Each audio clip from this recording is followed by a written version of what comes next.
রহমতপুর গ্রামের বাসিন্দা আকবর মিয়া আর তাদের প্রতিবেশী আবুল সাহেব।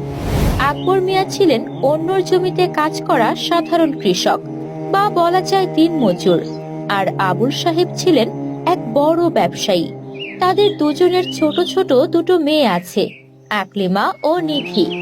এমনই একদিন আকলিমা ও নিধি তাদের বাড়ির সামনে খেলছিল। ঠিক তখনই নিধির বাবা আবুল সাহেব সেখানে আসেন আর রেগে গিয়ে বলেন, নিধিমা, তুমি এখানে কি করছো শুনি? তোমাকে কতবার নিষেধ করেছি এই ছোট লোকদের সাথে না মিশতে। আসসালামু আলাইকুম আব্বু, আপনি এভাবে কেন কথা বলছেন? এভাবে কথা বলছি? তোমাকে কতবার নিষেধ করা হয়েছে যেন এই ছোট লোকদের সাথে না মেশো। তুমি যদি আমার কথা না শোনো তাহলে কিন্তু আমি তোমাকে ঘরের মধ্যে বন্দি করে রাখবো। চাচা, আসসালামু আলাইকুম, কেমন আছেন আপনি? আসলে নিধি তো খেলতে চায়নি, আমি ওকে জোর করে নিয়ে এসেছিলাম। এখানে নিধির কোনো দোষ নেই চাচা। ঠিক সেই সময় নিধির মা সেখানে চলে আসেন আর এমন চেঁচামেচি শুনে বলেন, আপনি কি করছেন নিধির বাবা? ওরা ছোট থেকে একসাথে বড় হয়েছে, ওরা তো আগে থেকেই একসাথে খেলাধুলা করত। আর তাছাড়া ও তো আমাদের প্রতিবেশী, প্রতিবেশীদের সাথে মিলেমিশে থাকাটাই শ্রেয়। আপনি যে সব কথাবার্তা বলছেন এতে সৃষ্টিকর্তা আপনার উপর নারাজ হবেন। কত বড় সাহস দেখেছো মেয়ের! আমার মেয়ের সাথে খেলার যোগ্যতা আছে তোর? আমি এখানে ভুল কি বলেছি শুনি? এই আকলিমার বাবা সামান্য একজন দিনমজুর, আমাদের সাথে ওঠা বসা করার তার কোনো যোগ্যতা আছে? ধন সম্পদ দেওয়ার মালিক একমাত্র আল্লাহ তাআলা। তিনি কখন কাকে কিভাবে রাখবেন সেটা তিনি ভালোভাবে জানেন। আজ আকলিমার বাবা না হয় সামান্য কৃষক, বলা তো যায় না কখন সে উন্নতি করে বসে। হাসালে রাবেয়া, ছোট লোকেরা সারা জীবন ছোট লোকই থেকে যায়। ছাড়ো এসব কথা, চলো এখান থেকে। এই নিধি, চলো। এই কথা বলে আবুল সাহেব তার মেয়ে ও তার স্ত্রী রাবেয়াকে নিয়ে তার বাড়িতে চলে যায়। এইদিকে আকলিমা মন খারাপ করে তার বাড়িতে যায়। আকলিমা, কি হয়েছে তোমার? তোমাকে দেখে মনে হচ্ছে তোমার ভীষণ মন খারাপ। আম্মি জান, আমার কিচ্ছু হয়নি, আপনি কি করছেন? মা, তুমি কি আমার কাছে কথা লুকাচ্ছ? তুমি কি জানো মিথ্যা বলা মহাপাপ? জি আম্মি জান, তা তো জানি। আজকে আবারও নিধির বাবা আমাকে অনেক কথা বলে অপমান করেছে। শুধু আমাকেই নয়, বাবাকেও ছোট লোক বলে কথা শুনিয়েছে। হে আল্লাহ, কবে তাদের এমন আচরণ করা বন্ধ হবে? তারা সব সময় আমাদেরকে ছোট করে কথা বলে। আমরা তাদেরকে যতই ভালোবাসি না কেন, তারা ততই আমাদেরকে ঘৃণা করে। না আম্মি জান, শুধু আবুল চাচাই এমনটা করে। ঠিক তখনই সেখানে আকবর মিয়া চলে আসে আর সব কথা শুনে নেয়। তোমরা এসব নিয়ে মন খারাপ করো না তো। আল্লাহ তাআলা তো আছেন, তিনি সবকিছুই দেখছেন। শাস্তির ফল ঠিক তিনি দেবেন। আর ওনারা তো মিথ্যা কথা বলেনি, তাই না? আমরা তো গরিব, তবে আমাদের যতটুকু আছে তা নিয়েই আমরা সুখে আছি, আলহামদুলিল্লাহ। ঠিক বলেছেন আব্বুজান, আমরা অনেক ভালো আছি, আলহামদুলিল্লাহ। আল্লাহর রহমত আমাদের উপর বজায় থাকুক। এভাবে তাদের দিন কাটতে থাকে। আবুল সাহেব প্রায়শই আকলিমাদেরকে বিভিন্ন ধরনের কথা শোনাতো, কিন্তু তারা কখনোই সে কথাগুলোর জবাব দিত না। এমনই একদিন আকলিমাদের পরিবার অনেক বড় বিপদে পড়ে। তাদের জমানো সমস্ত অর্থ শেষ হয়ে যায়, আর যার কারণে তাদের ঘরে কোনো বাজার ছিল না। আমি বলছি কি, আপনি একবার কারো থেকে খুঁজে দেখুন না, যদি কোনোভাবে সাহায্য পান তাহলে আবার পরবর্তীতে সেগুলো ফেরত দিয়ে দেবেন। কার কাছে সাহায্য চাইবো বলো তো আমি না?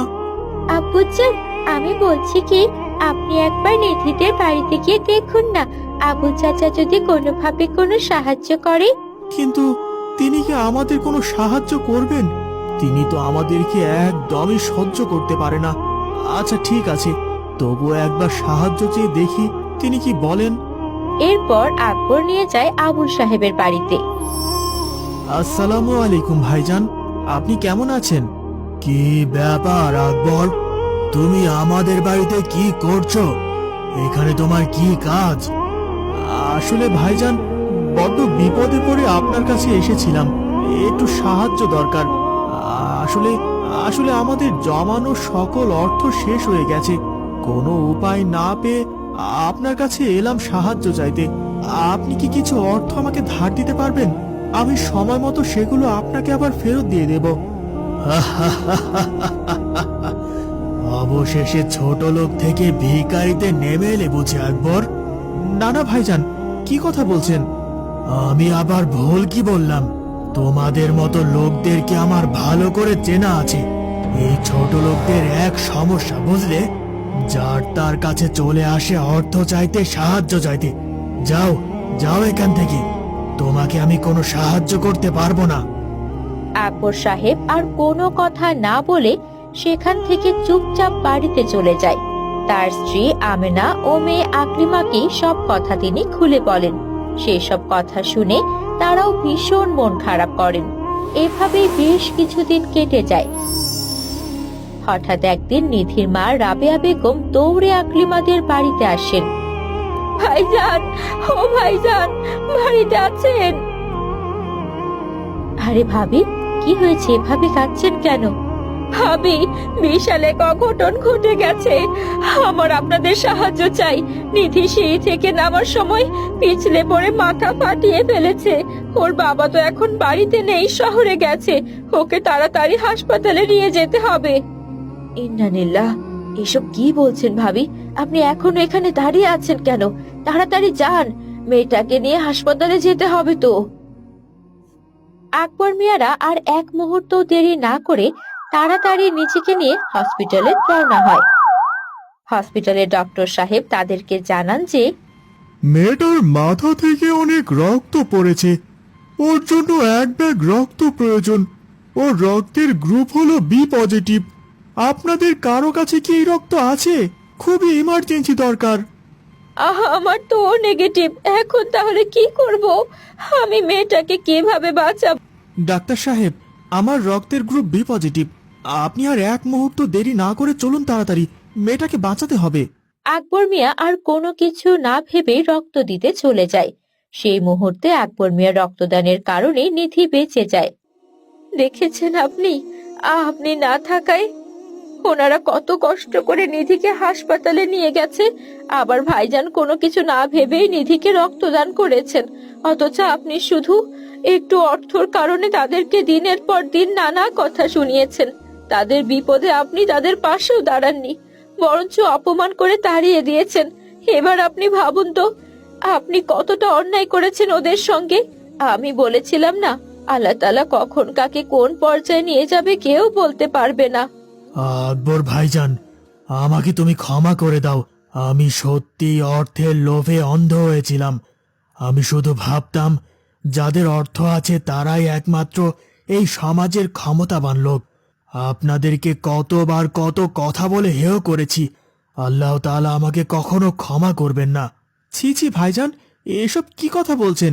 ওসব কথা আমি গায়ে লাগাইনি, কারণ আমরা তো খুব ভালোই আছি। এসব কিছু ভুলে যান ভাইজান, মেয়েটার যত্ন নিন, দেখবেন ও খুব দ্রুত ঠিক হয়ে যাবে। ভাইজান, আমাকে আপনি ক্ষমা করে দেন। আমি আমার ভুল বুঝতে পেরেছি। আলহামদুলিল্লাহ ভাইজান, আপনি আপনার ভুল তো বুঝতে পেরেছেন। এখানে আর আমার ক্ষমা করে দেওয়ার কিচ্ছু নেই। মহান আল্লাহ তাআলা নিশ্চয়ই আপনাকে ক্ষমা করবেন। আকবর মিয়া এই বলে আবুল সাহেবকে জড়িয়ে ধরেন। এরপর থেকে তারা একে অপরের সাথে মিলেমিশে থাকতে শুরু করে।